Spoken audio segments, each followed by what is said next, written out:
शहर में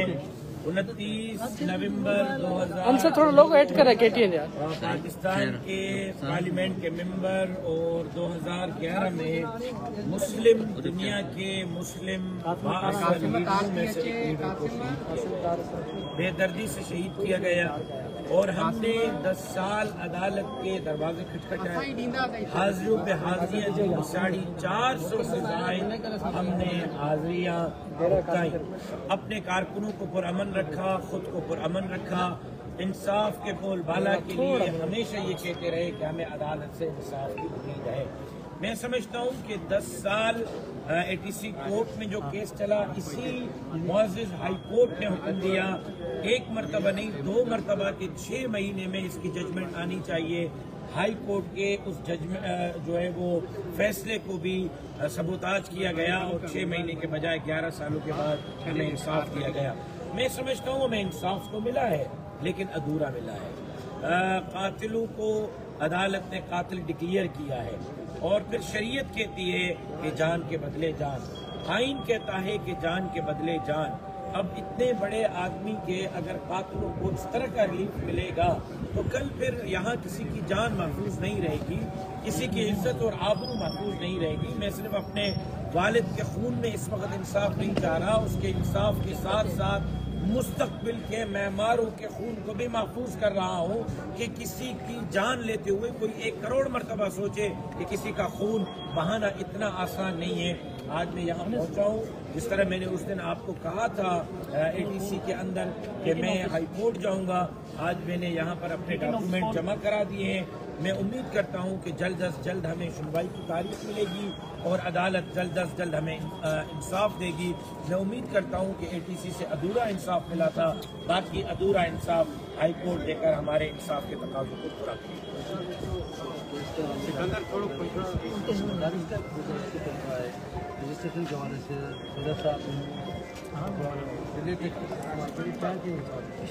peoples party ने वोट दे दिया, बिलावल साहब ने उसको ओके किया, मैं नवाज शरीफ साहब ने ओके किया, तो उसके बाद फिर उस पर डिले टैक्स जो है वो बनती नहीं है।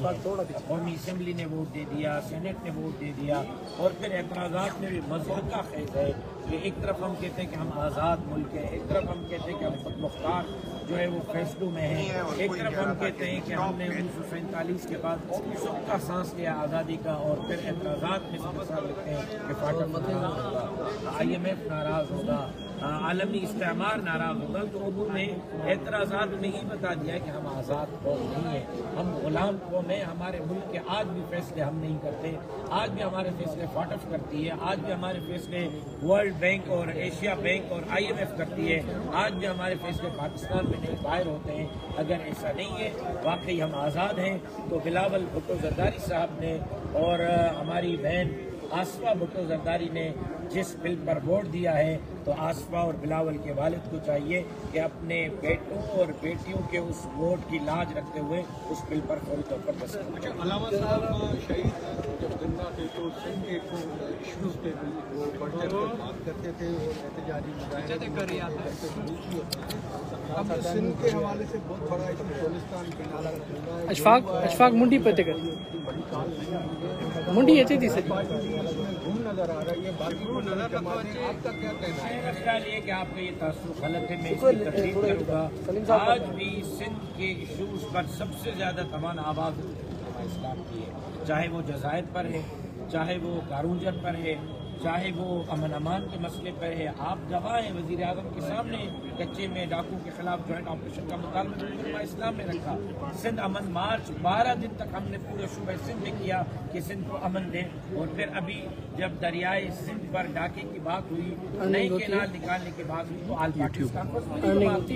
और मैंने लिखवा लिया है पीपल्स पार्टी से, मुस्लिम लीग से, MQM से, ANP से, कौम परस्त सियासी मजहबी जमातों से कि दरियाए सिंध पर डाके की इजाजत नहीं देंगे, नई केनाल किसी सूरत बनाने की इजाजत नहीं देंगे। अगर नई केनाल बनाए गए तो एक अवामी रद्द-ए-अमल सामने आएगा और इंशाअल्लाह जमीयत उलमा इस्लाम उसमें अव्वल सफ में आपको किरदार अदा करते हुए नजर आएगा। मुंडी पे